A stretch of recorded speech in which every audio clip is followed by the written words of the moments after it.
Olá, 8 de maio de 2019, as principais notícias desta quarta-feira, agora aqui na TV Difusora. Federação Internacional de Direitos Humanos denuncia impactos das atividades de mineração e siderurgia no Maranhão. Audiência debate mobilidade urbana em São Luís. Sampaio em casa perde para o Confiança de Sergipe e fica fora da Copa do Nordeste do ano que vem. E hoje é dia de lançamento dos Gêmeos e Paragêmeos 2019. Na política, expectativa hoje para a ida dos ministros Sérgio Moro e Paulo Guedes ao Congresso Nacional. Você vai ver também no estúdio o assunto é automedicação, um péssimo hábito dos brasileiros que tem levado muitos à morte. O Bom Dia Maranhão está começando agora.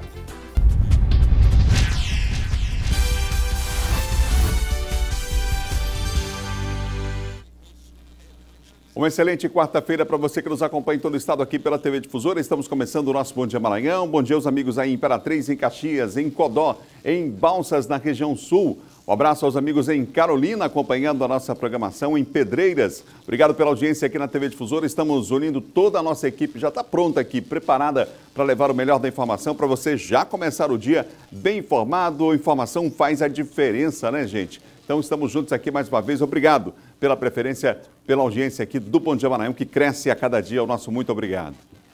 São 7 horas e mais 2 minutos, 7 e 2. O dia está só começando. Vamos em frente. Vai ser lançado hoje um novo relatório sobre os impactos das atividades de mineração e siderurgia em Açailândia, a 550 quilômetros da capital. O Eduardo Ericeira está com a gente para falar sobre esse lançamento. Eduardo, o lançamento acontece aqui em São Luís e também em Brasília, é isso? Bom dia. Pois é, Adalberto, olá, muito bom dia a você, bom dia a todos que acompanham o Bom Dia Maranhão. Como você disse, vai acontecer aqui na capital maranhense e também na capital federal esse relatório PIQA foi a luta. O lançamento aqui na capital São Luís vai acontecer aqui na Defensoria Pública da União, que o prédio fica no bairro aqui do Jardim Renascença. O lançamento desse relatório PIQA foi a luta será apresentado justamente aqui na manhã desta quarta-feira. Nele consta aí um trabalho de uma parceria feita por várias instituições, várias entidades, entre elas a Federação Internacional de Direitos Humanos, também organizações brasileiras, a Justiça nos Trilhos e a Associação Comunitária dos Moradores do PIQA. Foi uma parceria entre essas instituições, entre essas entidades que formulou esse relatório. E olha, a gente já antecipa aqui, Adalberto, será apresentado, será lançado na manhã desta quarta-feira, mas a gente já divulga aqui os dados antecipadamente que não foram nada satisfatórios em relação a essa comunidade do PIQA, que fica no município de Açailândia, aqui no interior do estado do Maranhão. Esse relatório que ele foi preparado com 39 recomendações ainda no ano de 2011. Só que de lá para cá já se passaram vários anos e pouco se avançou em relação ao atendimento dessas recomendações. Segundo esse relatório, foi divulgado que cerca de 74,4% dos pontos não foram atendidos, os pontos que constam nesse relatório. Quer dizer, uma porcentagem muito pequena que foi atendida e mesmo assim, segundo esse relatório, não foi atendida de forma integral. A gente lembra que a comunidade do PIQA são cerca de 312 famílias lá no PIQA de Baixo, que fica no município de Açailândia, o que corresponde a aproximadamente 1.100 pessoas. Houve um avanço em relação à questão do assentamento. Mesmo assim, as pessoas convivem ainda com muitos problemas, entre eles a questão da poluição e também uma convivência com riscos associados que seguem deteriorando a saúde dessas pessoas. No PIQA de Baixo, como eu disse, são cerca de 312 famílias, o que corresponde a aproximadamente 1.100 pessoas, mas se for pegar toda a comunidade, todo o entorno que vive todo o PIQA, que é uma comunidade da cidade de Açailândia, juntando aí tudo, são cerca de 7.500 pessoas que convivem ainda com a falta de atendimento dessas recomendações que constam nesse relatório, tanto por parte da omissão do poder público, quanto por parte aí do poder privado. Então, daqui a pouco acontece o lançamento, como eu disse, aqui na Defensoria Pública da União. A gente vai acompanhar e mais informações ainda dentro da programação aqui da TV Difusora. A gente volta com você, Adalberto. Obrigado, Eduardo, pelas informações. São 7 horas e mais 5 minutos. Agora nós vamos falar de um outro direito do cidadão, aliás, um dos direitos fundamentais, que está lá, inclusive, no artigo 5º da nossa Constituição, o direito de ir e vir. Parece simples, mas não é. Com o crescimento da população e a falta de investimentos em infraestrutura, um dos desafios das cidades tem sido a mobilidade urbana. Ontem o tema complexo foi tema de debate na Assembleia Legislativa do Estado. Só na capital são mais de 1 milhão de habitantes que todos os dias se deparam com vias mal projetadas, longos congestionamentos, além da falta de mais opções de transporte público. Atualmente, entre linhas do serviço urbano e semiurbano, são cerca de 1.215 ônibus circulando diariamente. Um número ainda pequeno, diante da quantidade de usuários, que não para de crescer. Os próprios terminais de integração hoje não têm acessibilidade para os deficientes. Mobilidade é tudo que se refere à circulação de pessoas e cargas. O tema foi alvo de debate na Assembleia Legislativa. Uma das entidades presentes na audiência foi a Agência de Mobilidade Urbana. Além dos expressos metropolitanos, nós temos também as linhas semiurbanas que interligam os municípios da Grande Ilha. Então a gente tem aproximadamente hoje 75 linhas que interligam os 4 municípios às comunidades em torno dos municípios da ilha. Segundo dados do Departamento Estadual de Trânsito do Maranhão, São Luís conta hoje com mais de 405 mil veículos circulando diariamente pelas ruas e avenidas. Mas não há como discutir a mobilidade sem pensar nas pessoas com deficiência e como oferecer a elas um transporte com maior qualidade. Há cerca de 4 anos, a Maria de Jesus, que é cadeirante, protagonizou uma cena que ganhou repercussão nacional. Devido à inoperância do elevador hidráulico do ônibus, ela foi obrigada a arremessar a cadeira e depois praticamente se rastejou para fora do veículo. Segundo ela, até hoje é comum se deparar com esse tipo de transtorno. A única coisa hoje que mudou, Ciro, infelizmente, eu estou te falando isso, infelizmente foi só isso, de eu não fazer aquela mesma prática que eu fiz, mas eu ainda encontro dificuldade de pegar ônibus porque o elevador não funciona, de pegar ônibus que cinto de segurança não funciona, de às vezes pegar ônibus, de estar na parada e motorista virar a cara e não parar para mim. Então, infelizmente, não mudou muita coisa não. Além de São Luís, a região metropolitana é composta hoje por outros 12 municípios. Quem mora nessas cidades ainda enfrenta muitos problemas para conseguir se locomover.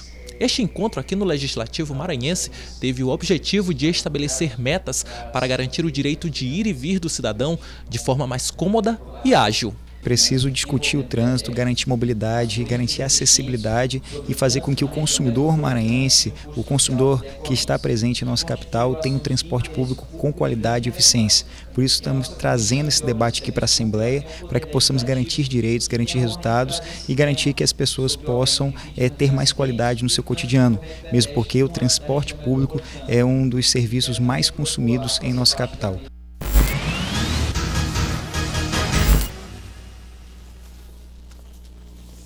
Agora vamos à participação de Silvan Alves aqui no Bom Dia. Silvan, boa quarta-feira para você. Boa quarta-feira, Adalberto. Bom dia a você e bom dia a todos. Vamos começar falando sobre um casal em Itapecuru, Silvan, suspeito de matar um recém-nascido.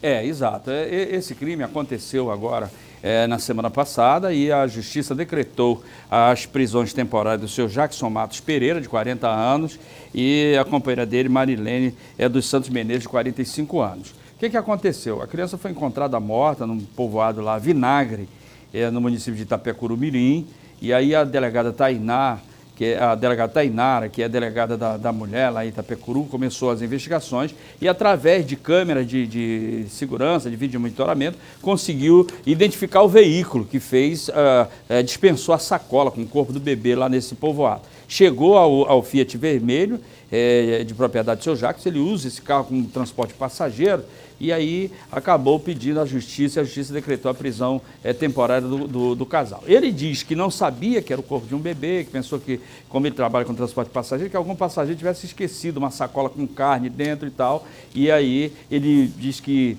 foi jogar essa sacola fora sem saber o que tinha lá dentro. Depois que eles foram presos, uma filha dele se apresentou na delegacia ontem, lá em Itapecuru, dizendo que ela fez um aborto espontâneo, né? E que o pai dela não tinha conhecimento e que ela pegou essa sacola com o bebê e botou dentro do carro também sem conhecimento dele. Diz ela também que ele não tinha conhecimento também da gravidez. Ela foi ouvida, no primeiro momento foi ouvida e foi liberada. Como esse aí foi um fato novo que surgiu, a ida dela, espontânea, inclusive na delegacia, a delegada vai dar prosseguimento hoje às investigações, né, para apurar e tentar montar o quebra-cabeça de toda essa história. Porque o que a polícia tinha suspeita é de que a criança tivesse sido, inclusive, sacrificada em um ritual macabro, em um ritual de magia negra. E aí, depois do surgimento dessa informação, dada já pela pela jovem que foi à delegacia e se apresentou, aí é claro que a polícia precisa checar todo esse álibi, checar todas essas informações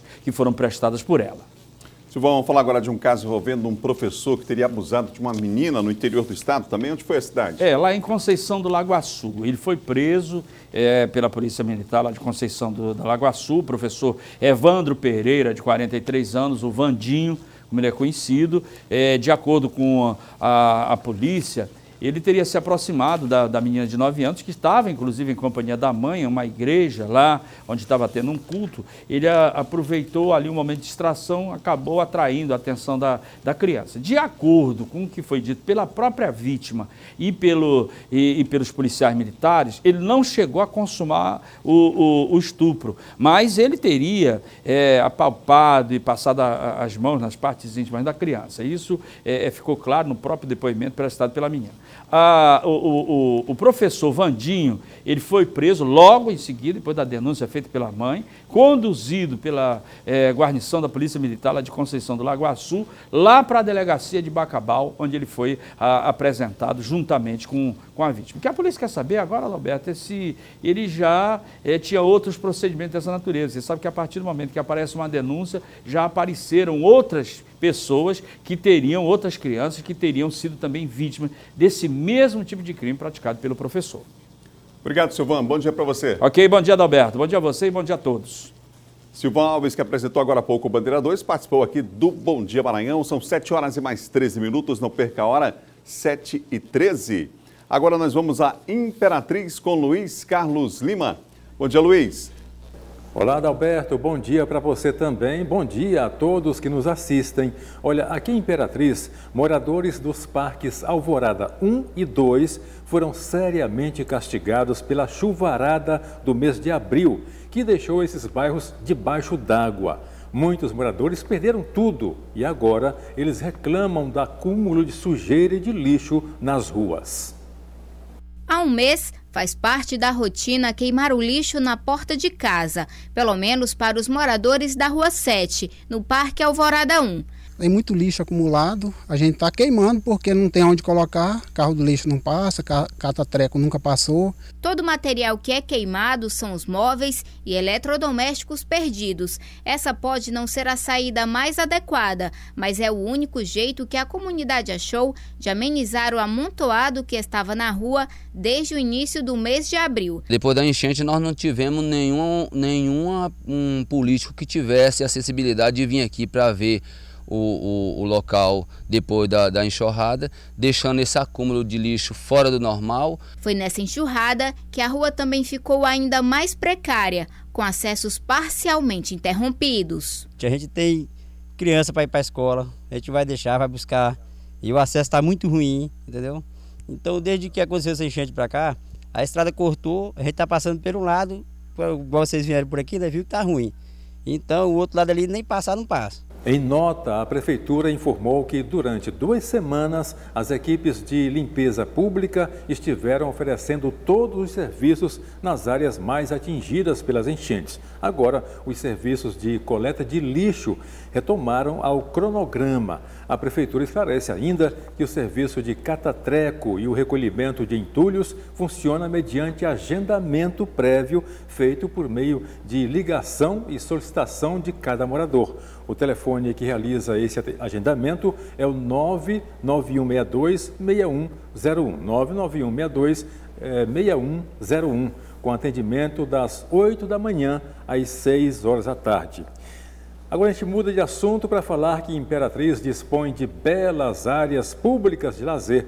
São as praças recém-entregues pelo governo do estado e pela prefeitura. A manutenção desses espaços é de responsabilidade do poder público municipal, mas a população também precisa colaborar com a preservação desses ambientes. Depois de revitalizada e entregue à população, a Praça da Cultura tem se tornado ponto de encontro de amigos e famílias aqui em Imperatriz. São duas secretarias, a Secretaria de Limpeza Pública juntamente com a Secretaria de Meio Ambiente, que fazem a manutenção das praças. Nos espaços públicos de responsabilidade da Prefeitura Municipal, além da limpeza das áreas verdes, são preservadas também as fontes de água. O cronograma de manutenção é definido pelo Departamento de Educação Ambiental aqui do município de Imperatriz. As atividades seguem a demanda de necessidades de cada praça do município. O Departamento de Educação Ambiental faz parte da equipe do setor das áreas protegidas e paisagem. O direito de utilizar um ambiente de uso comum ao povo, ecologicamente equilibrado, é garantido por lei, na Constituição Federal, artigo 225. Então a gente precisa contar com o apoio da população, das pessoas que trazem animais, para com cuidado com seu cão. Se ele fizer a sua necessidade, que seja recolhido. Quem tem criança, que eduque seus filhos a não jogar sujeira dentro das fontes, nos canteiros. Eram essas as informações aqui da região Tocantina. Adalberto, a gente volta com você e até amanhã. Obrigado, Luiz. Até amanhã, meu amigo. Vamos agora a Caxias com o Zé Carlos Oliveira, que tem informações para nós aqui no Bom Dia também. Olá, Zé Carlos. Olá, Adalberto. Bom dia.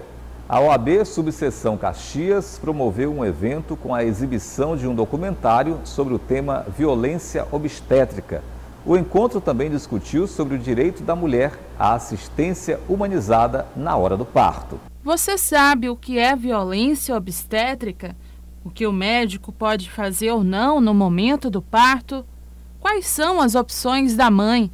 Informações como estas podem mudar a experiência da mulher quando vai dar à luz a uma criança. Nesse primeiro momento, nós estamos aqui estudando uma forma de como chegar para levar o conhecimento às gestantes, bem como para os órgãos, que no caso são as maternidades. Para esta discussão foram convidados acadêmicos do curso de Direito, atentos nas cenas do documentário. É algo que fere realmente o nosso direito quanto mulher, o direito do nosso corpo, e querendo ou não ocorre uma certa invasão, onde a mulher ela passa por uma situação complicada e ela não sente forças para defender os seus direitos naquele dado momento. A palestrante Alba Villanova, advogada e também membro da Comissão de Apoio à Vítima de Violência da OAB Piauí, ela ressaltou a importância de buscar melhorias, principalmente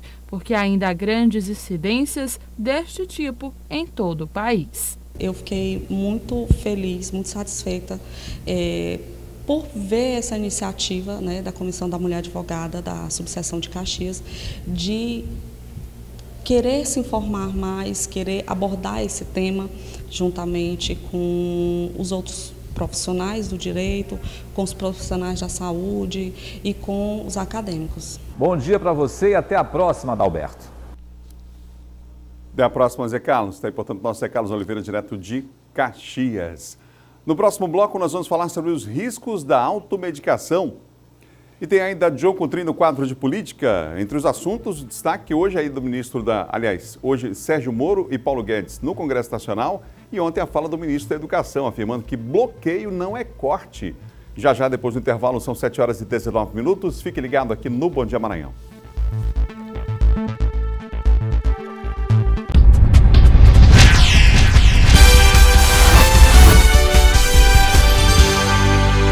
Estamos de volta, são 7h23, 7h23, não perca a hora, hein? Agora nós vamos falar sobre um péssimo e perigoso hábito que os brasileiros têm, a automedicação. Quase metade da população usa medicamentos sem nenhum tipo de orientação, pelo menos uma vez por mês.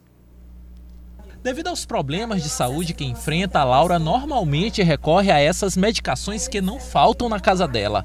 O problema é que nem sempre os remédios são prescritos por médicos, ou seja, ela acaba tomando por conta própria. como eu tenho um problema de vista, eu sinto muita dor de cabeça e na hora do estudo às vezes afeta também. E eu tenho muito problema também com o estômago, porque eu tenho um péssimo hábito de má alimentação e também por problemas ocasionados pelos remédios controlados que eu tomo diariamente. Assim como a Laura, muitas pessoas também têm o hábito de se automedicar. Uma pesquisa recente realizada pelo Conselho Federal de Farmácia revelou que a automedicação é um hábito comum entre 77% dos brasileiros ouvidos e que fizeram uso de remédios nos últimos 6 meses. A pesquisa mostrou ainda que 47% dos entrevistados se automedicam pelo menos uma vez por mês e 25% fazem uso de remédios sem prescrição uma vez por semana ou mesmo todos os dias. O consumo inadvertido dessas drogas pode causar dependência, né? Pode agravar um sintoma, agravar uma doença, pode mascarar algum sintoma importante para o diagnóstico de determinada doença. Além disso, nos casos específicos, nós temos a questão da automedicação com antibióticos, que pode levar a superbactérias, né? A superresistência de bactérias, que vão dificultar aí cada vez mais o tratamento das infecções. Entre os medicamentos mais usados sem receita, destaque para os analgésicos e antitérmicos, os antibióticos e os relaxantes musculares. No caso da Laura, quando existe alguma dúvida sobre que remédio tomar, ela acaba recorrendo a informações via internet, em sites de pesquisa. É errado o que a gente faz, mas normalmente agora é o Google. A gente vai pesquisar o que a gente está sentindo para a gente ver o que pode usar para melhorar o sintoma. Uma postura completamente equivocada, segundo especialistas, já que além da possibilidade do organismo adquirir resistência, uma droga administrada de maneira incorreta pode levar o paciente, inclusive, à morte. Muitas das vezes o paciente ele tende a seguir conselhos dos vizinhos, dos amigos, dos parentes, como você falou, recorrer ao Google, né? E não recorrer a profissionais que realmente entendem do assunto, né? Como é o caso profissional farmacêutico, do médico. Um dos propósitos da assistência farmacêutica é justamente promover o uso racional do medicamento.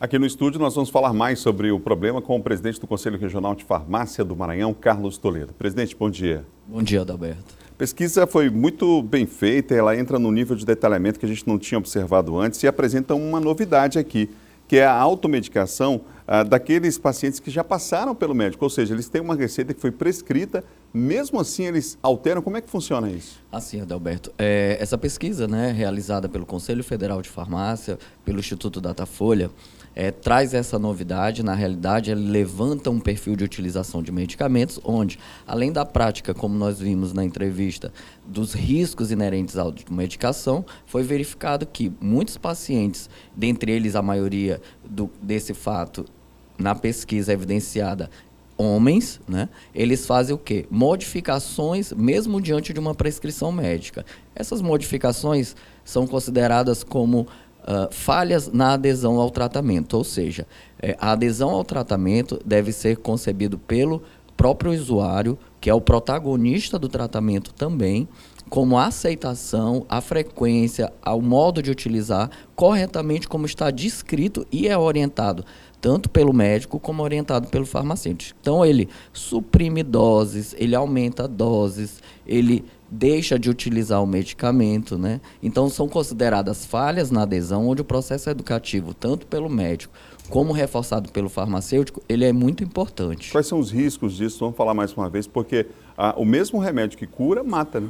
Exatamente. E lembrando até mesmo da posse de um medicamento prescrito, a pesquisa também evidencia que há a possibilidade também desse paciente, mesmo sem necessidade de uso, estar, porventura, repetindo essas prescrições. E não só repetindo, mas como também indicando a familiares, amigos, vizinhos, medicamentos que, porventura, tiveram até mesmo sucesso na terapêutica. Na reportagem, um dos entrevistados falou sobre auxílio da família. Às vezes a pessoa guarda a receita, aí fala, olha, eu já tive esse problema, tá aqui, ó, o médico me passou esse medicamento. E é fazer aquilo que você falou, a repetição do medicamento Só que as pessoas são completamente diferentes, são realidades distintas, né? São problemas distintos, né? Cada caso é um caso, é importante ressaltar isso.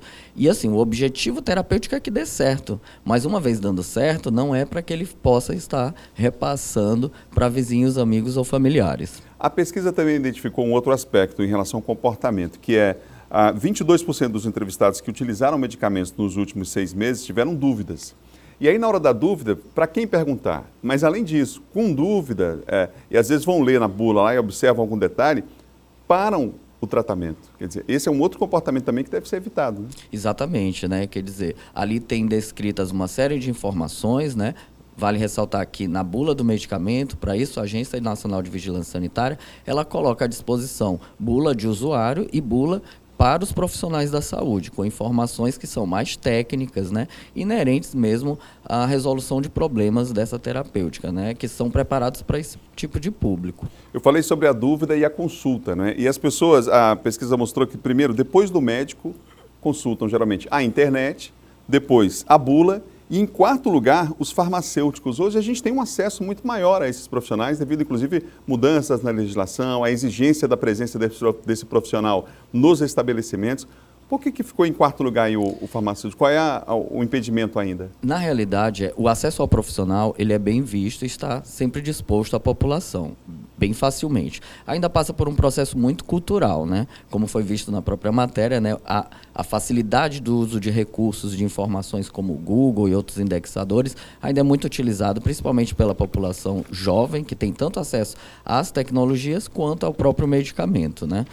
Então, nós temos, é esse o grande mote dessa campanha, que foi intitulada Saúde Não é Jogo, ou seja, para que não se arrisque a população, e reforçando sempre a orientação, utilizando uma prescrição médica ou precisando de utilização de um medicamento isento de prescrição, que faça sempre a orientação com esse profissional que é capacitado e está à disposição da população, que são os farmacêuticos. Tem um outro problema que é assim, eu tomei a medicação ou sobraram alguns comprimidos ou alguma dose, enfim, dessa medicação que está sendo tomada, como é que vai ser feito o descarte? Em geral, é feito da forma correta, presidente? Na realidade, nós precisamos ainda, não só no município de São Luís, mas também em vários municípios em todo o país, de políticas próprias para poder se fazer corretamente esse descarte. Porque o descarte, embora possamos separar em casa, né, ele precisa ter um tratamento adequado para que não venha, né, poluir solo, águas, enfim, né? Então, isso são questões que o Conselho tem também a preocupação de discutir no âmbito das políticas públicas. Essa facilidade de acesso, há um tempo a gente via nas farmácias os medicamentos, você tinha um balcão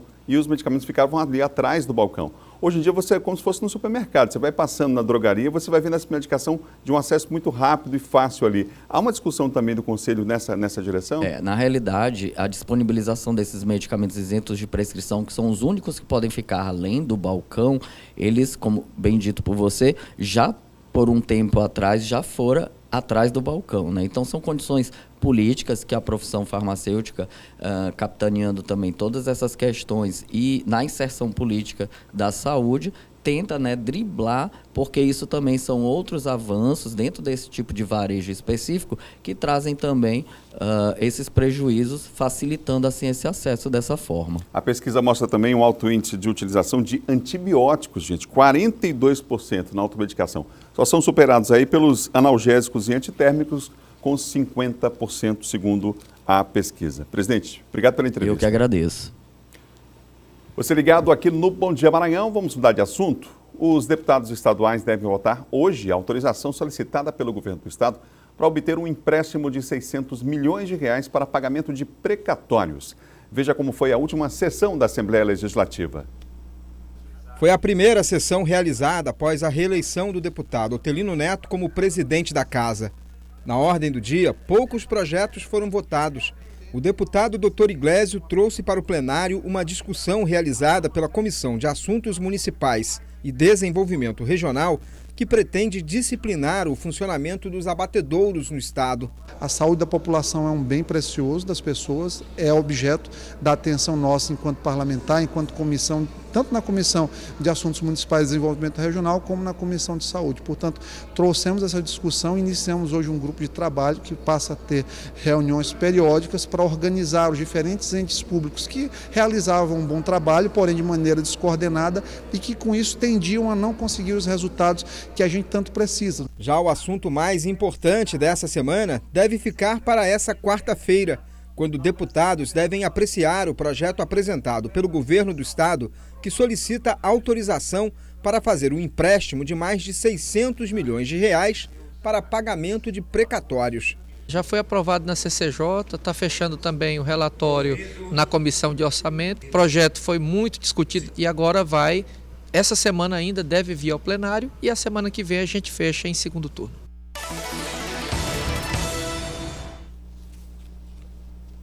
É hora da participação de John Coutrin comigo aqui no Bom Dia. Olá, John, boa quarta-feira. Boa quarta, Adalberto, boa quarta a todos. Vamos começar falando dos assuntos nacionais. O presidente Jair Bolsonaro assinou novas regras para atiradores e caçadores. Foi ontem, né? Foi ontem. Resumindo, Adalberto, isso confere aí aos atiradores, caçadores, essas pessoas que fazem o tiro esportivo, eles podem, então, ter a partir de agora a possibilidade de comprar mais munições. Antes era 50 cartuchos por ano, hoje eles podem, Adalberto, até 1.000 cartuchos por ano. Portanto, aí essas novas regras também agregam aí os trabalhadores rurais, os que moram no campo, né, donos de propriedades rurais, eles também podem, Adalberto, agora não só se restringir aí ali a propriedade, mas toda a região ali. Esse decreto favorece, portanto, eles.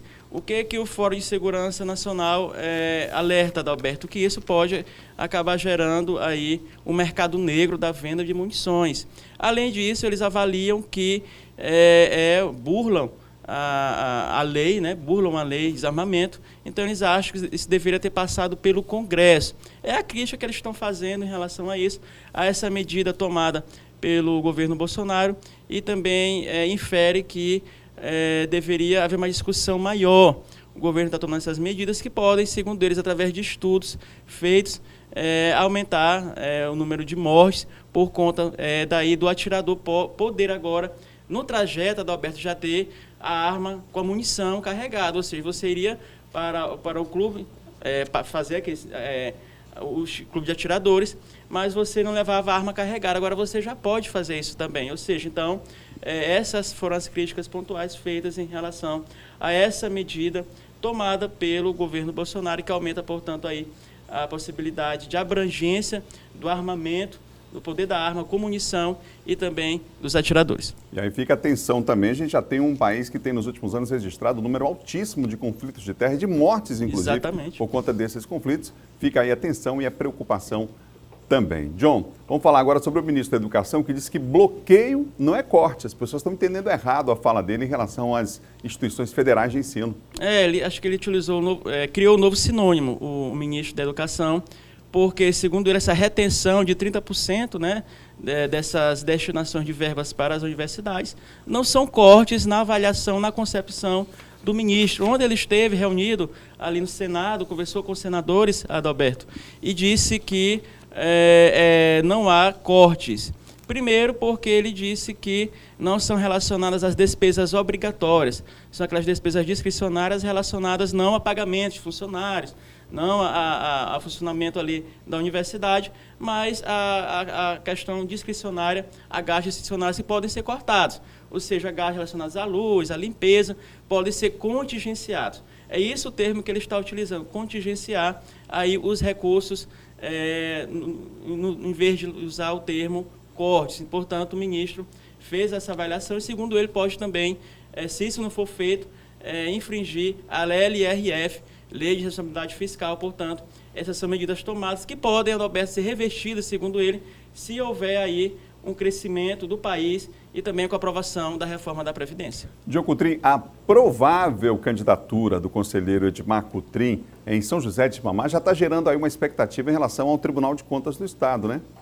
Exatamente, Adalberto. O Edmar Coutrin é conselheiro do Tribunal de Contas do Estado, mas ele já vislumbra uma candidatura, está propenso a uma candidatura a prefeito de Ribamar. E isso, claro, mexe ali na configuração do TCE, Tribunal de Contas do Estado. Já tem outras pessoas já em vista disso, Adalberto, ou seja, querem a candidatura do Edmar para ali ocuparem a vaga dele, inclusive políticos, pessoas ali do próprio governo, Flávio Dino, secretários, já estão aí articulando uma possível candidatura do conselheiro Edmar Coutrin para que possam ocupar essa vaga. Só lembrando, a última vez que essa vaga foi ocupada foi pelo Washington Luiz, que era do PT, e numa manobra, uma articulação, ele era vice-governador, saiu do cargo de vice e hoje ocupa essa cargo de conselheiro do TCE, portanto, pode ser mais uma vez se repetindo aí no cargo de Edmar Coutrin. Obrigado, John. Boa quarta-feira. Até amanhã, Adalberto. É o nosso colunista de política, John Coutrin. São 7h39. Vai ser assinado hoje um termo de cooperação técnica de regularização fundiária urbana. Tem como um dos objetivos a busca de soluções para conflitos fundiários e promover aí a garantia do direito social à moradia digna. Quem tem os detalhes é Eduardo Ericeira. Eduardo. Pois é, Adalberto, a assinatura desse termo de compromisso acontece hoje, é uma parceria entre o governo do estado, por meio da Secretaria das Cidades e Desenvolvimento Urbano e também da Prefeitura de São Luís, esse termo de compromisso aí técnico, com fins aí pensando na questão da regularização fundiária. A gente sabe que são muitos espaços urbanos que acabam sendo ocupados de forma desordenada, isso gera um problema muito grande, até mesmo com a chegada de serviços públicos nessas áreas e também vários outros problemas, como a questão ambiental, a questão de falta de segurança, enfim, vários outros problemas, saneamento básico, vários outros problemas. Então essa questão da regularização fundiária é fundamental para que se fale, para que se chegue, como você disse, a questão dos serviços públicos e também o direito, a garantia de direito à moradia digna. A gente lembra que esse tipo de trabalho já teve início, já foram pelo menos 8 mil títulos aí que foram assinados, a garantia de 8 mil famílias que tiveram essa regularização fundiária, tanto aqui na capital São Luís, mas também em outros municípios, como Passo do Lumiar, aqui na região metropolitana, na área da Grande Ilha e também na cidade de Imperatriz. A gente lembra aqui, destaca alguns residenciais que já foram beneficiados, algumas famílias desses espaços urbanos que garantiram essa regularização desses títulos. Aqui na área da região metropolitana, que compreende a capital São Luís e Passo do Lumiar, nas áreas da Cidade Olímpica, residenciais Zumbi dos Palmares, Mercês, Abdala 1 e 2 e no município de Imperatriz, o residencial Habitat Brasil 1 e 2. Ou seja, mais de 8 mil títulos e agora prossegue a assinatura desse termo de cooperação técnica pensando na regularização fundiária. Acontece nesta quarta-feira aqui na sede da Secretaria Estadual das Cidades e Desenvolvimento Urbano, que fica no bairro do Monte Castelo, aqui na capital São Luís, entre o governo do estado e Prefeitura de São Luís. A gente volta com você, Adalberto. Obrigado, Eduardo, pelas informações. No próximo bloco, o Sampaio perde em casa, gente, a vaga para a Copa do Nordeste do ano que vem. Que pena, né? E você vai ver também o aumento no número de casos de acidentes elétricos, um problema muito sério, inclusive aumento aqui no Maranhão. A gente vai falar já, são 7h e mais 41 minutos. O Bom Dia vai para o intervalo e volta já.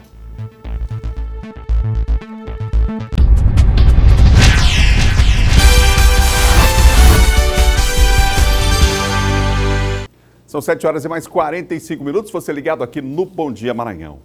Acompanhando uma tendência nacional, o Maranhão teve o registro de aumento no número de casos de acidentes elétricos nos últimos anos.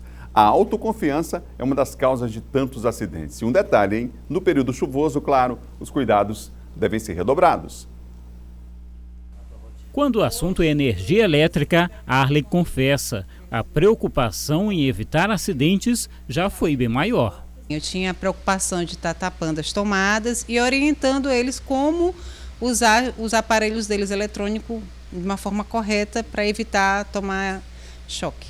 Hoje, a empresária não permite que os filhos circulem em alguns setores do local onde moram. É que ela trabalha em casa. Em certos momentos, fica difícil evitar o uso de extensões. Os cabos acabam pelo caminho. O imóvel, por ser antigo, eles não tiveram essa preocupação nem esse cuidado de fazer várias instalações, né? E aí, inevitavelmente, eu tenho que usar a extensão. Segundo este engenheiro elétrico, falta de tomadas é sinal de problema. Quando começa a faltar tomada, você já sabe que a sua instalação não está adequada para aquela quantidade de equipamentos. Então, assim, um risco adicional é o uso de T's, benjamins, réguas, né, com várias tomadas, o que acontece ali? Você pode sobrecarregar o seu circuito elétrico, ele pode aquecer e tanto provocar curto-circuito quanto provocar incêndios, tá? Também é uma situação que pode acontecer. As casas são o tipo de edificação mais suscetível aos incêndios por sobrecarga. Foram 207 ocorrências no ano passado. Segundo dados do Anuário Estatístico de Acidentes de Origem Elétrica, divulgados pela Associação Brasileira de Conscientização dos Perigos da Eletricidade, a Abracopel, em todo o país foram 1.424 ocorrências com origem elétrica em 2018, 622 mortes registradas, 863 casos de choques, sendo 42% só na região Nordeste, além de 537 incêndios por curtos-circuitos, um aumento de 2,67% em relação a 2017. Já no Maranhão, foram 23 mortes registradas, um aumento de 33,6% entre 2013 e 2018. A maior parte das vítimas tinha entre 31 e 40 anos de idade, o que representa 26% do total. Em seguida, aparecem os jovens de 11 a 15 anos, com 37 ocorrências. No Maranhão, alguns casos são mais comuns. Construções próximas à rede, construção e manutenção, instalação de andaimes, manuseio de materiais próxima à rede, treliça metálica, vergalhão, então é uma situação preocupante.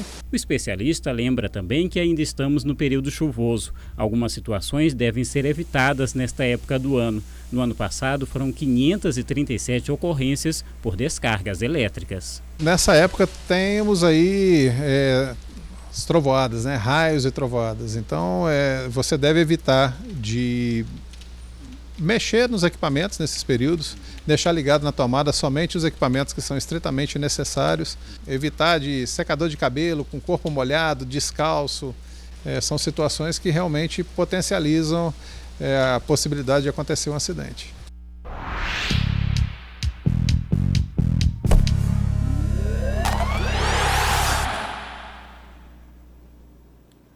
Vamos falar de esporte agora aqui no Bom Dia. A notícia não é nada agradável, não. O Sampaio Corrêa Futebol Clube, depois de conquistar o título da Copa do Nordeste, um título histórico, no ano seguinte, 2019, sai mais cedo da competição, na primeira fase, tem a pior campanha entre todas as equipes que disputaram a Copa do Nordeste. E o pior, está fora da competição no ano que vem. Só a vitória interessava. Sampaio Corrêa e Confiança vinham de um empate em 0-0 na primeira partida. Mas o jogo começou com os times tendo dificuldade para chegar ao campo de ataque. O Sampaio com mais posse de bola, já o Confiança apostava no contra-ataque. Aos 26 minutos, uma chance mais clara. O Sampaio tenta abrir o placar com Dedé e na sequência com Cleitinho e Everton. Mas a bola vai para fora. Aos 38, Eloir chuta por cima, sem problemas para a defesa do goleiro Jean. O Sampaio ainda tentou no chute de Dedé, mas a bola foi pela linha de fundo. Com o time do Confiança sem dar trabalho para a defesa boliviana, o primeiro tempo terminou no 0-0. A segunda etapa começou não muito diferente. Os times continuaram errando muitos passes. Até que aos 9 minutos a defesa do Sampaio vacila e Tito aproveita, abrindo o placar para o Confiança. Precisando da virada, o Sampaio tenta pressionar, arrisca, mas desperdiça oportunidades.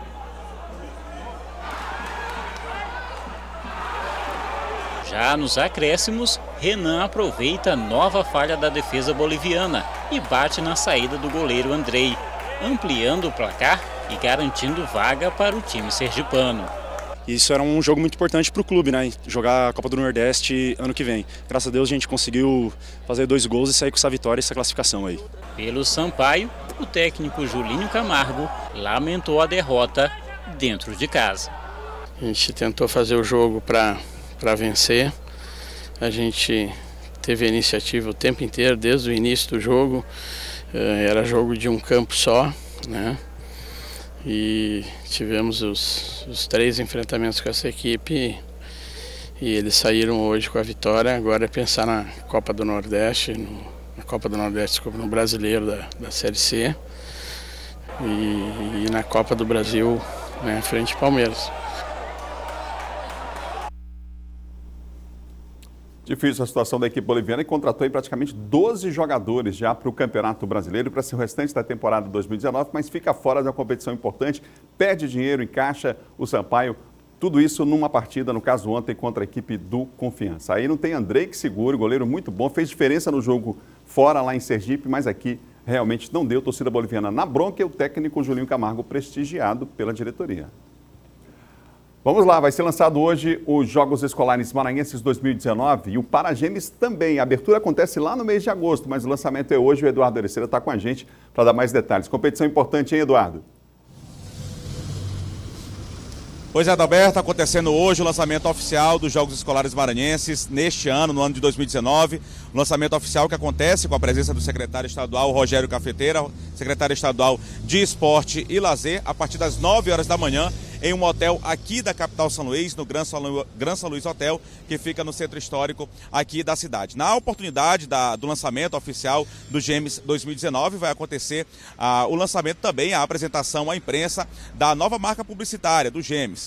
Neste ano tem a ideia de resgatar, claro, já um investimento muito forte, muito grande nessa questão do esporte e também do lazer em todo o estado do Maranhão, mas há também essa ideia de retomada do espírito esportivo com o início aí dos Jogos Escolares Maranhenses, que acaba aí incorporando todos os estudantes aí todos os estudantes maranhenses, eles devem participar dos Jogos Escolares Maranhenses, Jogos Escolares que acontecem aqui no estado do Maranhão. Na oportunidade também será apresentado como é que ficará a divisão, como é que será a programação, a organização dos GEMES 2019, os Jogos Escolares que terão início no dia 10 de agosto e a competição se divide nas categorias infantil, serão 13 modalidades, infanto 14 modalidades e paralímpicas 7 modalidades. Uma novidade também este ano é que vai ser aberta uma votação para a escolha de desportistas que atuaram no esporte aqui do estado do Maranhão e até fora, nomes já consagrados, mas que já faleceram. As pessoas terão a oportunidade aí de votar nessas pessoas, eleger essas pessoas que brilharam,